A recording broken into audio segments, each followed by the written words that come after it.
Well, good evening, everyone, and welcome to Dome at Home for Thursday, October the 20th, 2022. Great to see you all.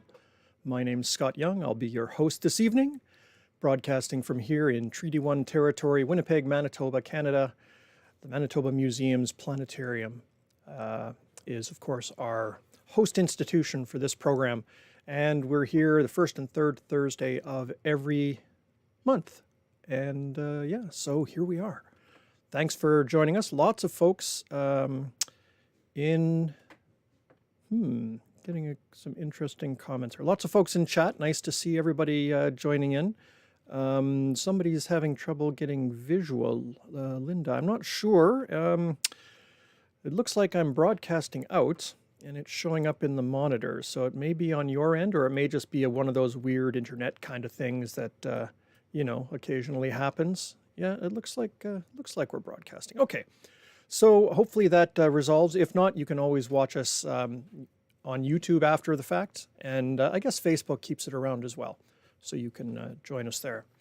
All right, so we've got a few people joining us from all over the place, all of our regulars from here in Manitoba and across the country and across the continent, really. We've got Hollis down in Connecticut, and Cora in Houston. I haven't been in Houston since I went to pick up the moon rock, actually. We had a moon rock exhibit, and I got to fly down there and do the whole tour, and, it was pretty cool having to bring back this suitcase with a moon rock in it, bring it to customs.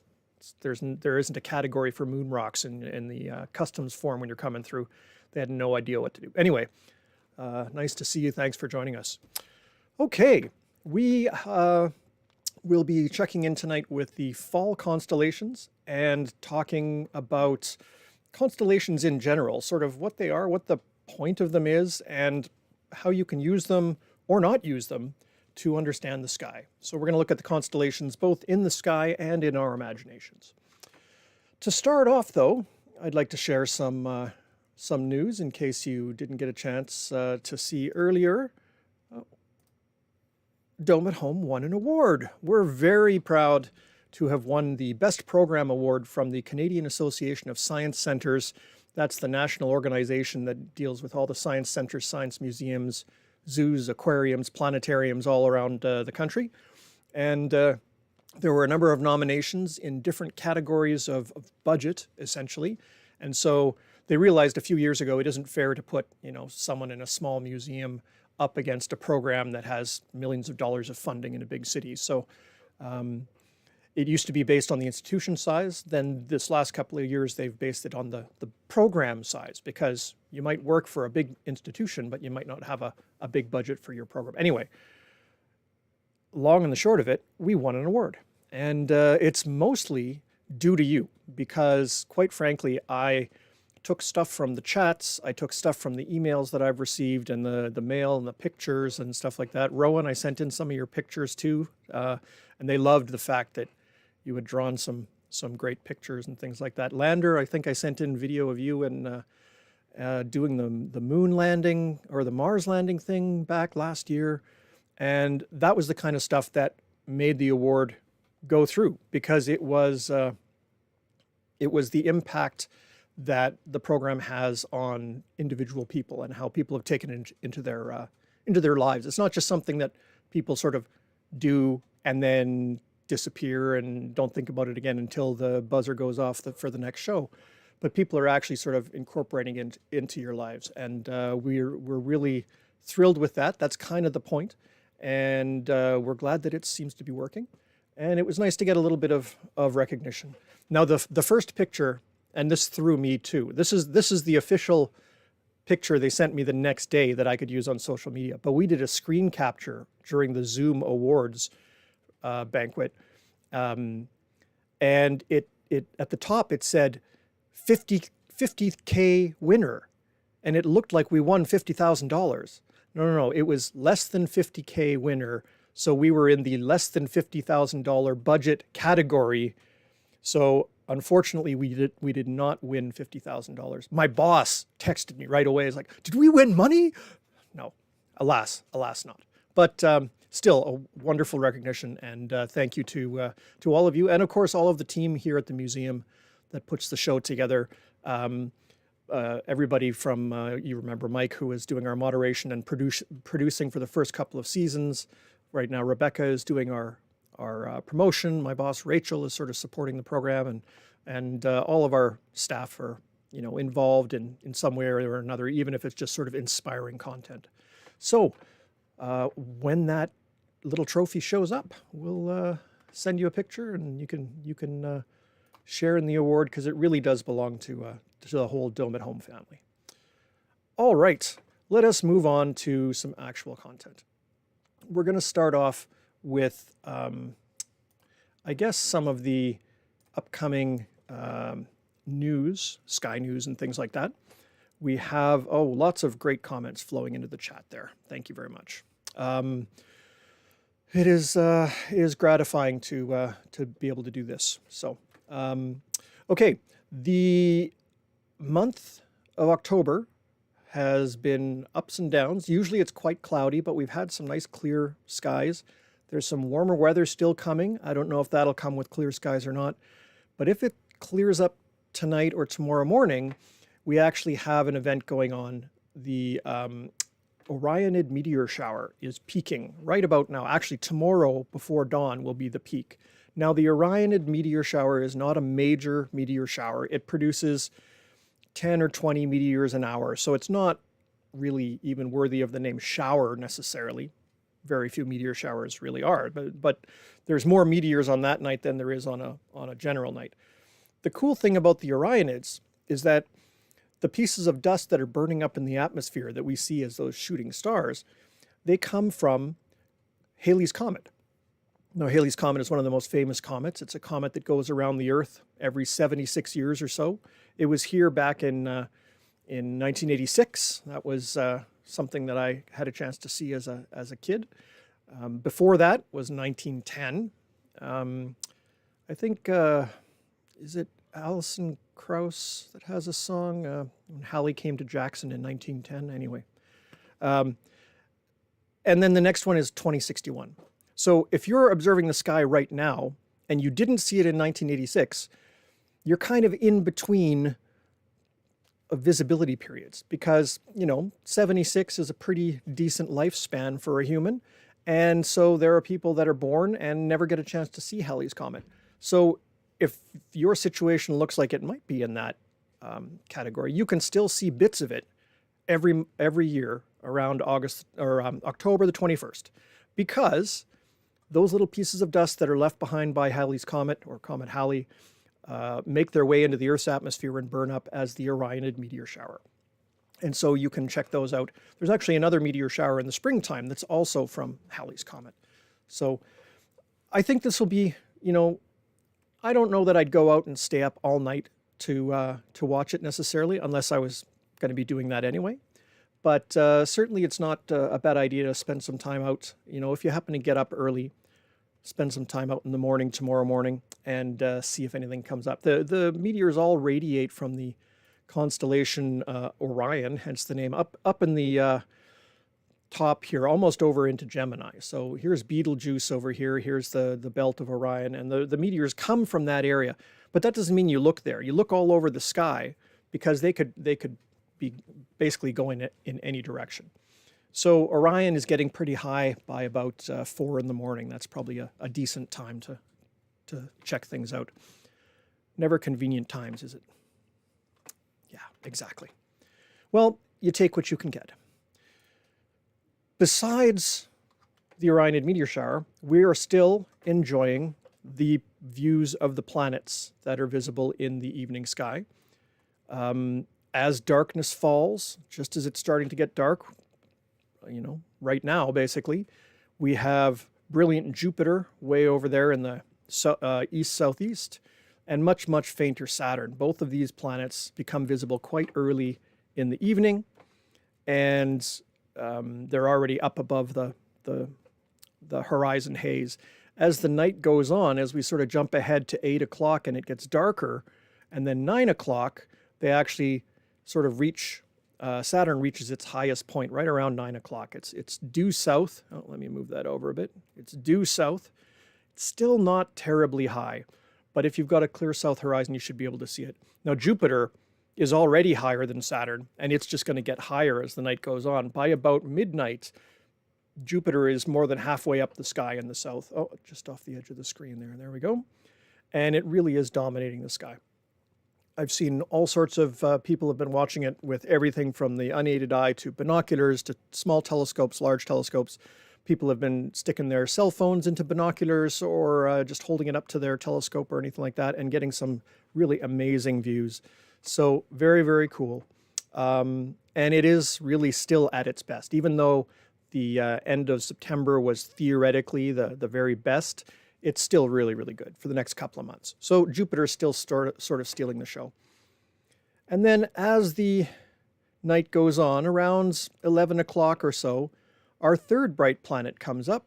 Over here is Mars, and Mars is over in Taurus the Bull and is nice and bright and already kind of orange.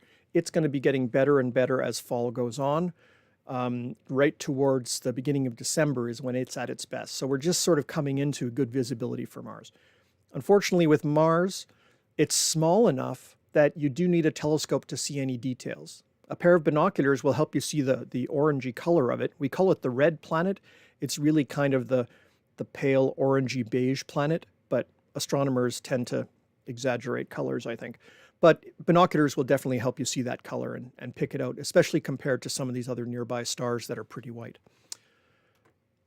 So those are the main features of the sky right now. We'll come back to the constellations as part of our main theme in just a minute. But for now, I think we're going to go on with a little bit.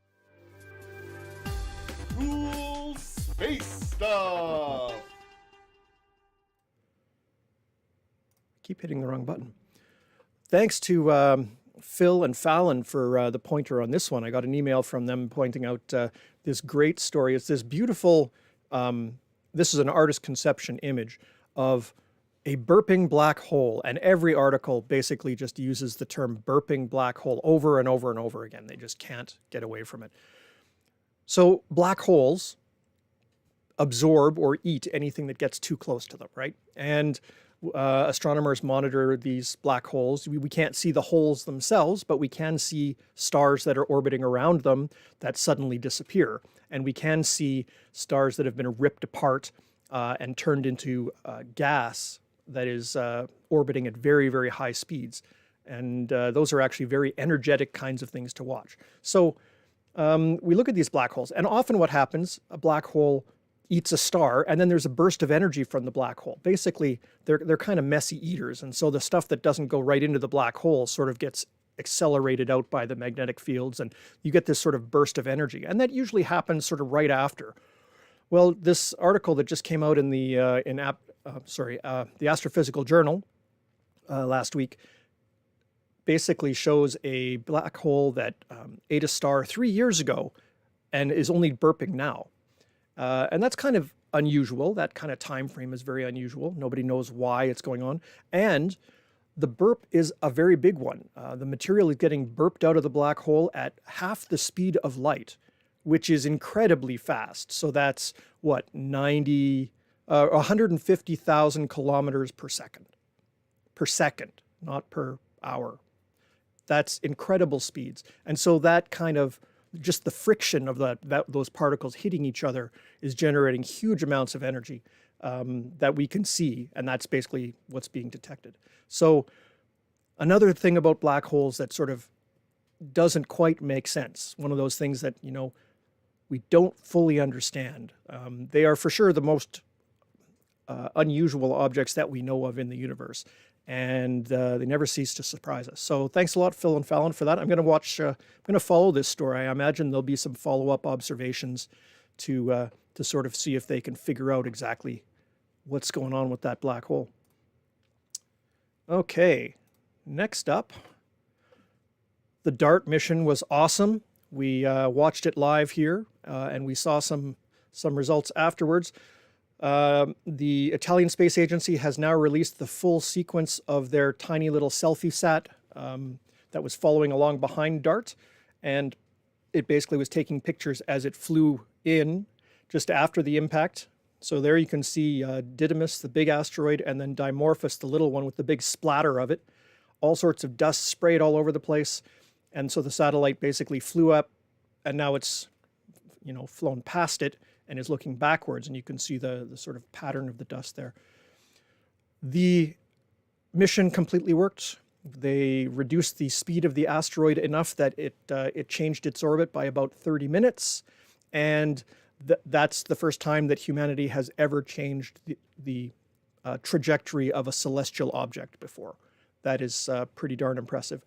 Now, we're still a little ways away from replacing Bruce Willis and the wonderful Hollywood crew that he'll need to blow up any threatening asteroids.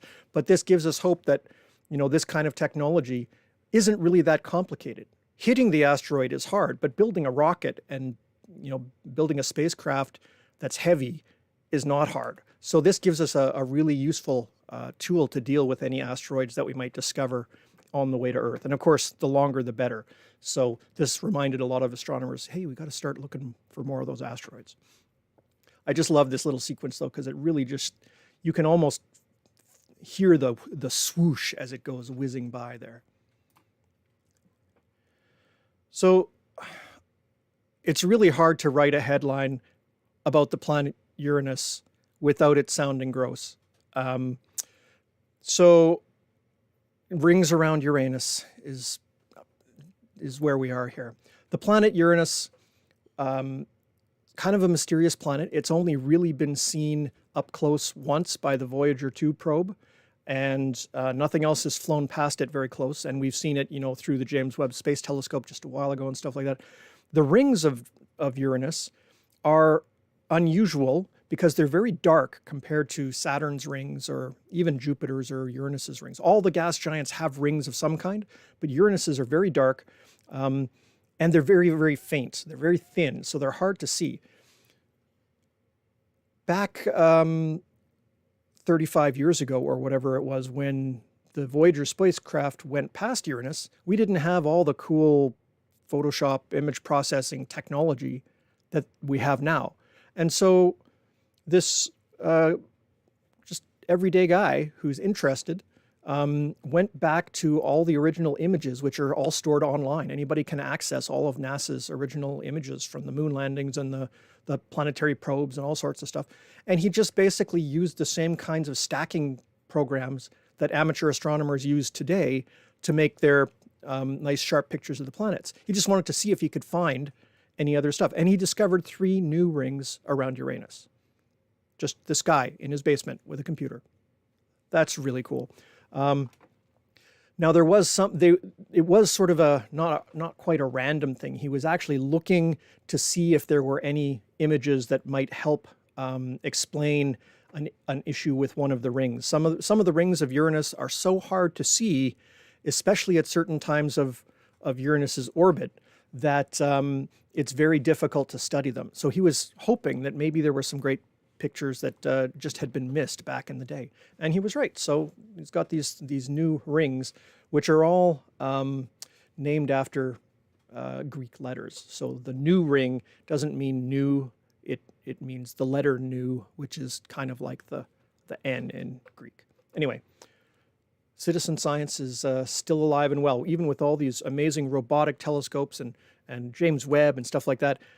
There's still only so many people doing the work, and lots of it's available to amateurs. There are amateurs who have discovered new supernovas and comets and things like that just by going online and looking through piles of data that no one else has just bothered to get to yet.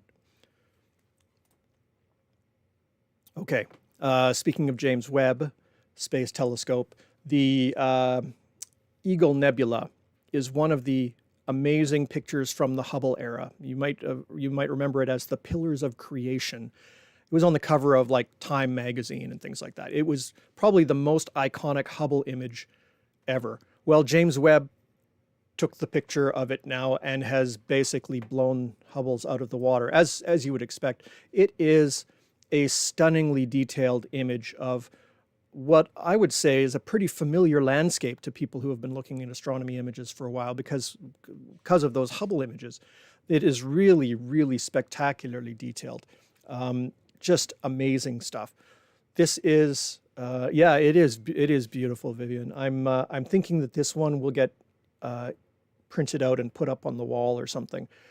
You should go to the NASA JWST site and download the 4K version because it is just so beautiful and detailed. You can zoom right into it and just get lost in all of the detail. That gas and dust is basically forming stars and planets.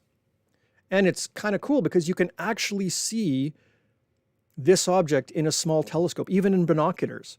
It's a little patch of fuzzy stuff visible in the Milky Way. And the fuzzy stuff doesn't show up in the James Webb image, but the dark dust that blocks out the fuzzy stuff, is what shows up. And so this is the head of the eagle, its long neck, and this is sort of its wing bent here. It looks less like an eagle when we have a nice detailed image, but in a small telescope, it actually does kind of look like an eagle that has basically, these are its feet, and it's just grabbed a fish out of the water and it's flying away.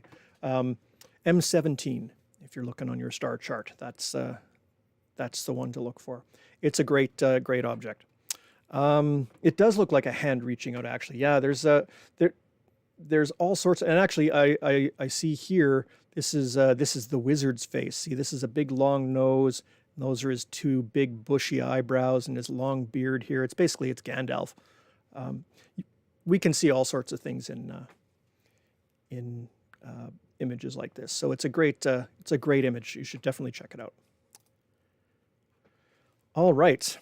So constellations. Let's take a look at constellations. You might be surprised to know that a lot of professional astronomers, folks who are doing research and stuff like that, have no idea what constellation the objects that they study are in. They don't necessarily even care where they fit into in the sort of grand scheme of things. They're looking at specific objects that just have serial names and serial numbers and coordinates and things like that. I hate to say that constellations are completely obsolete, because they're not completely obsolete, because we still need them in some ways to organize the sky. But it is maybe time for a revamp of them. So constellations are star patterns in the sky. Well, that's what they used to be. Nowadays, constellations are actually borders in the sky that divide up the entire sky into essentially provinces or countries. Every part of the sky is part of a constellation, whether it's got a star in it or not. Even the empty spaces belong to one constellation or another. So that's the official definition of a constellation. And there are officially 88 constellations, and those constellations were named after some of the ancient Greek and ancient Roman patterns of the sky, but then they were sort of, there was some stuff in between constellations that had to go somewhere. And so these borders, you can see that they're obviously just drawn not with any regard for a star pattern, but mostly just to make sure that everything belongs to a constellation or another. These lines here, these are the things that we try to use, the average person try to use to sort of find things in the sky and find our way around. But they're arbitrary. Like, there's nothing magical about, Auriga. These stars are not connected in any physical way, except that from our point of view here on the Earth, they kind of look like they're in the same direction. But they're almost certainly not at the same distance from us. Some of them are way far away, some of them are closer. It's totally an accident that the constellations look like they do. And so that sort of tells you how important the names or the shapes of them are. It is important to get to know the sky. You have to sort of be able to find patterns, but you don't have to worry about the official ones or worry about, why don't I see a charioteer instead of a pentagon in this part of the sky. Make up your own patterns. Do whatever you need to do to sort of keep track of the sky. The official constellations, like I say, really are not relevant very much at all anymore, except almost as a throwback. It was sort of like, okay, originally there was like the sun and the moon, and that's kind of all we worried about. And then there were the planets too. Okay, there's the sun and the moon and the planets, fine. And then there's the stars. How do we keep track of where the planets and the stars are, or the planets and the sun and the moon are? Well, we use those background stars, and so we had to divide them up and things like that. Now, though, we segment the sky so finely that constellations don't really help on the research side of things. So basically, we're free to do whatever we want to do. And so we can either go backward or go forward. And both of them are good options. I'll tell you what I mean in a second. So the great thing about constellations is that they give you insight into the people who invented them. They tell you a lot about what those people thought were important.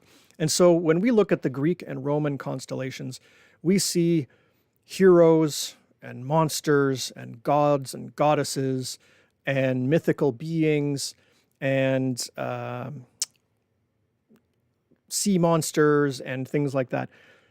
They were big on gods and goddesses sort of meddling with the affairs of mortals, having all sorts of stories and things like that. That was a big part of the culture, and that's reflected up in the sky. If you look at other cultures and their views of the sky, though, often very, very different. You may remember we've been running some constellation shows about some of the Anishinaabe and Niniwak, the Cree and the Oji Cree sort of views of the sky, and very, very different. It's not gods and goddesses messing with people. It's not big monsters fighting heroes and rescuing princesses and things like that. It's all about harmony with human and animal and plant and nature. It's stories that relay an important telling as opposed to just an interesting adventure story. I find them really a much, well, for me, I really like looking at the sky through the Indigenous sort of sky tellings viewpoint, because it really does, for me, resonate much more deeply than the old classical ones. Where is it? Here it is. I had the great fortune to speak with Wilfred Buck a few times. He's a Cree sky teller, and he's done more than just about anybody to sort of preserve and collect some of these oral traditions that have been handed down for thousands of years and then were largely lost during, colonization and the various things that have happened in the last few hundred years. And he's sort of collecting those stories and piecing them back together from different traditions and recording them so that they won't be lost again. This book, which is a wonderful book, I ordered it direct, but you can get it at McNally Robinson or I'm sure any good bookseller. Kitchikisik, or The Great Sky, told by Wilfred Buck and illustrated by his daughter, who had done some amazing art of the constellations and the different stories. I highly recommend this book if you're interested in the First Nations viewpoint of the sky. And it is really the sort of Indigenous Canadian viewpoint, as opposed to sort of using the imported ones from Greece and Rome and a few other parts of the world. Okay, that was a long preamble. Sorry about that. But the point is, you can forget about the artwork. You can use the geometric pictures. For me, Taurus looks like this. I don't even try and figure out which one is his horn and which one is his shoulder and which one is his head and that stuff. I just know that Taurus is this V-shaped group of stars, the Hyades. There's a couple of stars that go up here. This one gets shared with the next constellation, Auriga, and then over there is the Pleiades. And so this helps me orient myself in the sky.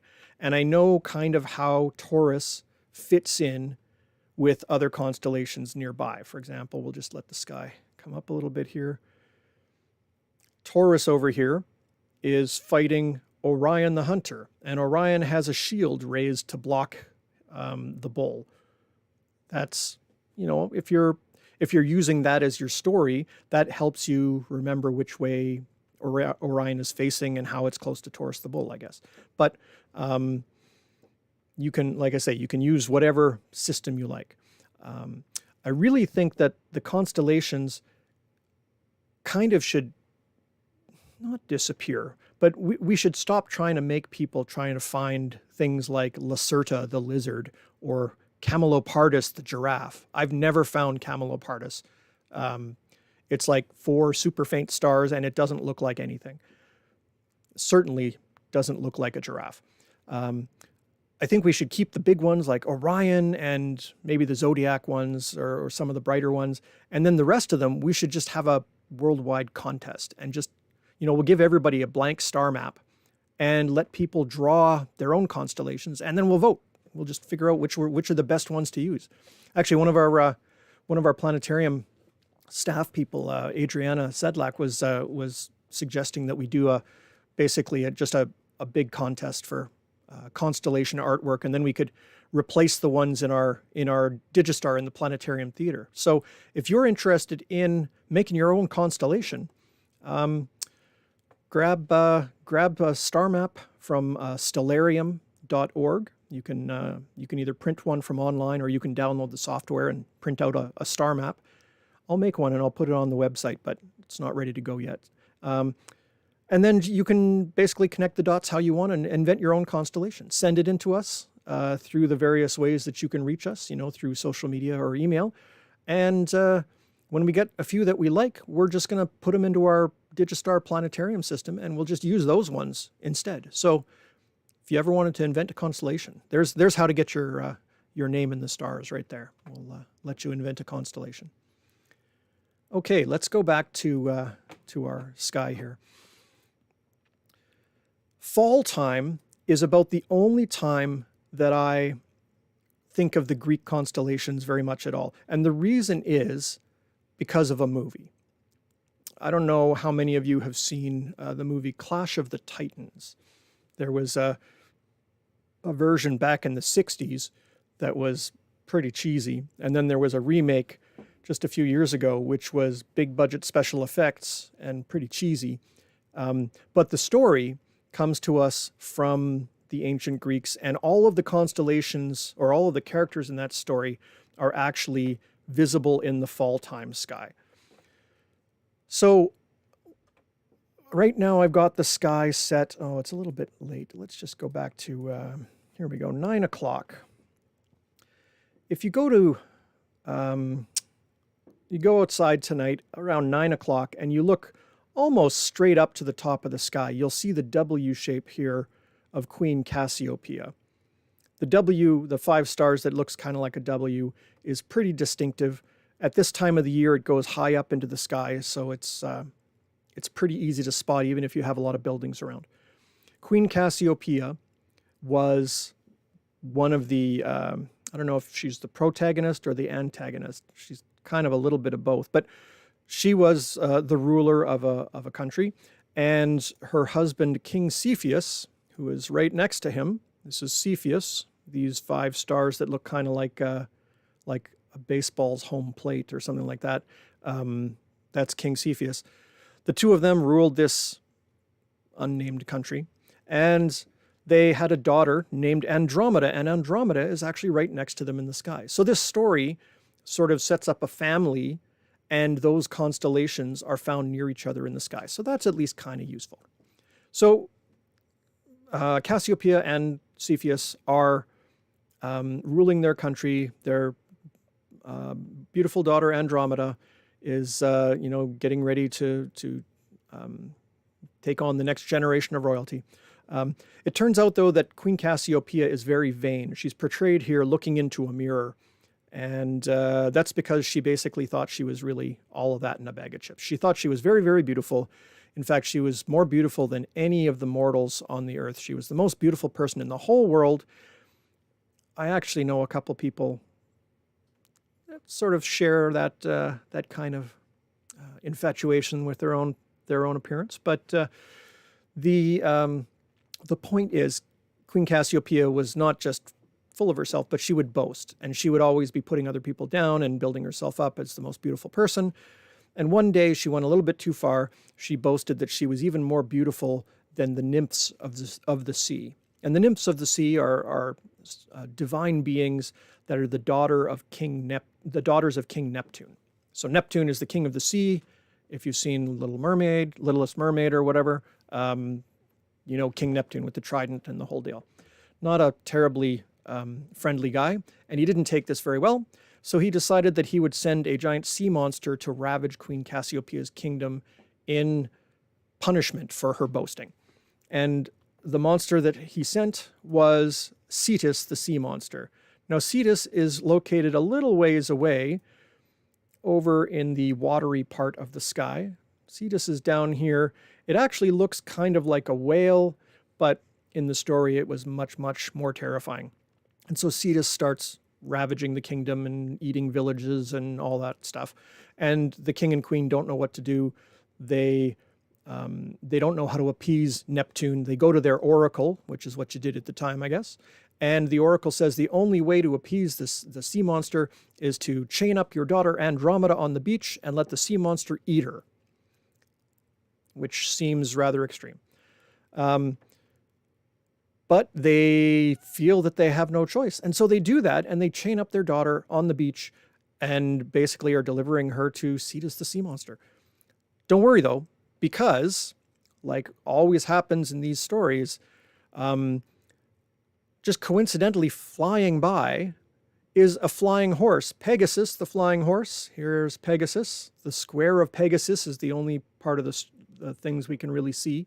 And there's the neck and the nose over here. I don't know where the back end of the horse is. For some reason, Andromeda is sort of overlapping there. So anyway, Pegasus is in the same part of the sky.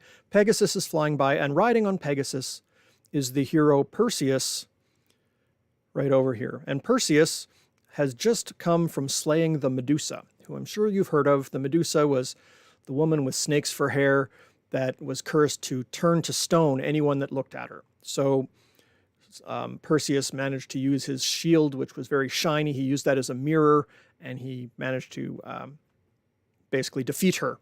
And so he's carrying the head of Medusa as he flies around on Pegasus. And he sees below Cetus and Andromeda, and he immediately knows he has to act. He flies down, he throws the Medusa head at Cetus. Cetus looks at it, turns to stone, sinks beneath the waves, and Andromeda is saved. And Neptune is probably still upset about all this, but his sea monster has been defeated, so I guess he goes off and sulks for a little while. And everything turns out in the end for boasting Queen Cassiopeia and her family. That's the kind of story that, I don't know, maybe that's why the movies were so cheesy. It's kind of, you know, I just don't buy it. I just don't buy it. But it is really useful for the fall sky because it literally links most of the bright constellations that are visible in this part of the sky. It leaves a few of them out. But I mean, if you wanted, you could work them in. Pisces, the fish here, well, those are obviously fish that were swimming in the ocean with Cetus. The triangle here, I don't know what that would be. Hard to say. But it does link some of these things together. So it is a kind of an interesting way of remembering the sky. If you're a story type person, maybe the constellations still work for you. But I encourage you to look at other cultures and learn some of the stories there as well, because you might find things that work well to help you organize the sky. I think, though, that for me, I find that I have been looking at the stars for so long that I don't think of the constellations as a thing. I think of them as a friend that I know. When I think of the word Perseus, I think of this pattern of stars in the sky. I don't think of a Greek hero or the head of Medusa or anything like that. Perseus means this star pattern that I've been looking at for my whole life. And the more time you spend with the sky, the more those sort of details about where words came from or where the stories came from sort of fade into the background, and you just form a relationship with the night sky. And that's really the point of Constellations. It was a framework so that individuals could get to know the stars, and be able to sort of relate to them and understand how they move and fit them all together.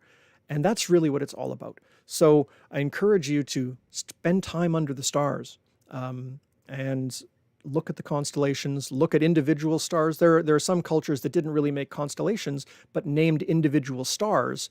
And so you would have to learn different stars and different star names. Maybe that's a way you want to do it.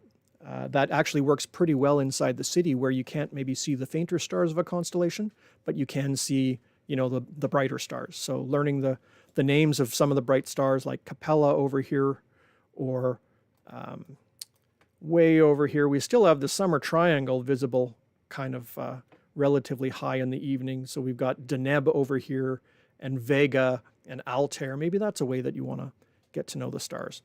And sort of ignore the fainter ones. All sorts of different ways to do it. All right, let's see. I'm just going to check the chat here. Lost track of it for a bit there. There we go. Oh yeah, lots of comments on the JWST image. Yeah, every picture that comes out of there is just amazing. Even when it's something we've already seen and know already, like the pillars of creation, it's like a whole new. It's like getting new glasses and seeing things clearly for the first time. It really is wonderful. Ben says it looks like the Infinity Gauntlet. Okay, a little less uplifting sounding maybe than the pillars of creation, more destructive, but that's okay. That works. And yeah, very, very cool. Okay, let me see here. We have a couple of things that I want to let you know before we wrap up for this week. And one of them is the museum is going to be selling telescopes again. Back in the before times, our gift shop at the museum used to carry telescopes and accessories because there weren't really any places in town. There's one guy in town who does carry a few things at Sideline Distributions over near the Mint, but he was focusing more on sort of the higher end stuff, and there weren't a lot of places that had beginners telescopes. You can find them a lot in big box stores or camera stores sometimes, or things like that, but often the staff didn't know very much about them, so you're kind of on your own. So we started carrying telescopes. Then COVID happened, the shop closed, lots of things changed. Well, we will be bringing back telescopes and some limited accessories in time for Christmas this year. So if you're still looking at your first telescope, I've got a couple of models that I'm going to be bringing in, as well as some eyepieces and Barlows and things like that. So we'll probably at the next show in November, we'll have all the details of exactly what we will have available this Christmas season. We have some live events coming up too. We've got a beautiful total lunar eclipse that is going to be occurring, beautifully placed for Manitoba and for folks west and south. I mean, I think everybody who posted their location in the chat will get to see most of this eclipse. The only downside is it really doesn't get going till 3 in the morning or so on Tuesday morning after midnight. So you stay up late Monday, or you go to bed early Monday and set your alarm for early Tuesday morning. It goes from, we'll start broadcasting our live stream at 2:30. Things start to get pretty interesting. The partial phases start around 3 and go till around 6:30. So it's a long, long event. Weather permitting, of course, but it'll be nice to be able to do that.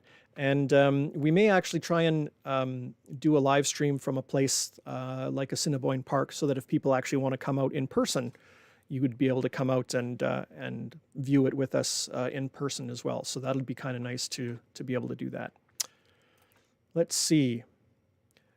Somehow, when I planned my Dome at Home astronomy course schedule, I didn't notice that there was an eclipse early that morning, and so that night we're running our Observing the Planets course, which is one that we've been waiting on for a little while. It's going to focus on observing the planets through a telescope, what kinds of things you need to worry about, what kinds of equipment and eyepieces and things like that, some tips and techniques and stuff like that. So this is one of our regular Dome at Home astronomy courses, and you can find out the details on there. This one is still held by Zoom, but we'll be able to do quite a bit of good stuff in terms of getting you set on observing the planets. And then another late night event. It actually says the 14th on NASA's website, but that's because in Florida it'll be 12:07, 7 minutes after midnight, and so it is technically the 14th. But here in Manitoba, it'll only be 11:07 p.m., and so it's on the 13th. The Artemis 1 rocket is supposed to launch. It'll be rolling back out to the pad on the 4th, and if that happens, then they'll be counting down to a launch on the 14th. Whether it goes or not is anybody's guess. They've had some issues, and they're being very careful. This is a test flight, of course, but we're going to be broadcasting, and one of these times, it's going to launch, and it'll be very cool. So that's coming up on the Sunday night, the 13th, into Monday, the 14th. And then we'll be running Choosing Your First Telescope. This is a course we ran last spring for people who were interested in buying a telescope and wanted to know, what to get.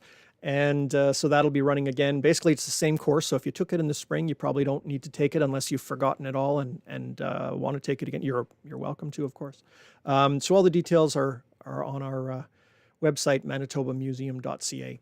And that will be good. Let's see, any other events? No, those were the main events. So that brings us to the close of the show this week. We will be back on the 3rd of November, the first Thursday in November, and that show will be all about the upcoming lunar eclipse. What happens, what times to look for, how to take pictures of it, how to observe it, things like that. So we'll basically give you a sort of a deep dive into how to deal with observing the lunar eclipse. And we'll also do the cool space stuff, and maybe we'll have updates on the Artemis mission and things like that. But that'll be coming up in a couple of weeks. And let's see, what else? First Fridays is still on. And so the first Friday of every month, the planetarium, the science gallery, and the museum are all open and free from 4 o'clock to 9 o'clock. And because it's getting darker earlier, we're going to be able to do some telescope viewing as part of those as well. So you can check the museum's website, do a search for First Friday, and there will be telescopes set up around the planetarium dome, weather permitting, so that we can actually look at the sky together, which will be kind of nice. So that brings us to an end. As always, you can reach us through social media or via email. We love to get your images, your stories, your comments, suggestions. Actually, I got a couple of suggestions for upcoming shows that we're going to be pursuing in the last little while. So thanks for those of you that have sent in ideas or contacts for people that can help us put together some show material. Next show, Ulrika will be back with her binocular highlight as well. We were going to bring it to you this week, and there was some scheduling issues, so that'll be coming for the first show in November, and she'll be highlighting another object that you can find easily with binoculars to get you out there and observing the sky. Thank you all. Have a wonderful evening, and if it clears up, try and get out there while the weather is still relatively warm. We have a few more days before I'm thinking we're going to wind up getting into the parka weather for observing. So enjoy the gloves-free observing for the next few days while you can. Have a great evening. Good night, everyone.